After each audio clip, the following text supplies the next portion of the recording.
Welcome back! In this video we're going over file pointers in C. So normally when you run a program it doesn't save any data. It's sort of like RAM, where when the program stops running all the data would be deleted. But what if we want to store some data which wouldn't get deleted when the program stops running?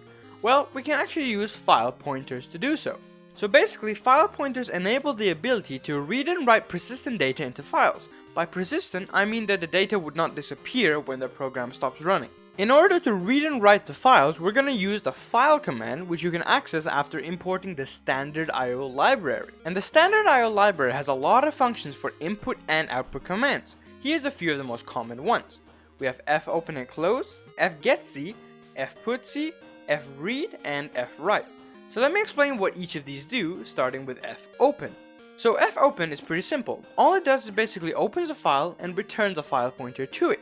So how does this fopen command look like?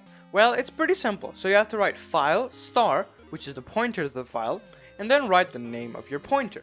For example, you can use the fopen function and input the file name and the operation that you would like to carry out. So if you would like to read from a file, you would put R in the second parameter. But if you would like to write to a file, you put W.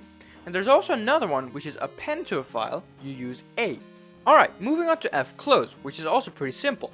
So whenever you open a file, you need to close it. And the syntax for fclose is pretty simple.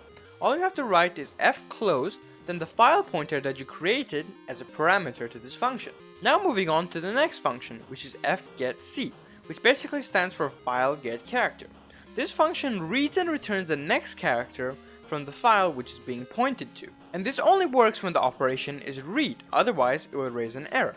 So the way we write this in code is just by defining a char variable and then using the fgetC. Then inside the parentheses you put the file pointer.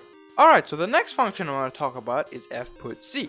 What this function does, it basically writes or appends a single character to file which is being pointed to. And note that the operation of the file pointer that is being passed as a parameter must be a W or A, or else it will raise an error. So to write this command you would need to pass two parameters, one of which being the character you want to append, and another one being the pointer to the file. The next command is fread. So fread is pretty similar to fgetC, but instead of getting character by character, you'll get a bigger chunk, which makes it much more efficient. So fread actually takes in 4 arguments: a file pointer to where we're going to store this information, how large each unit of information would be, how many units of information we would like to obtain, and lastly, which file we want to get it from. And this command only works if the file pointer parameter that you passed is read. Otherwise, it would raise an error. And similar to fread, there's fwrite, which pretty much does the same thing, but instead of reading it, it writes a large chunk of data to the file. The parameters are also the same as the fread. There are also a lot more functions which are useful as well, but I only cover the most common ones in this video. Alright, hopefully you understood what file pointers are and how to use them in C.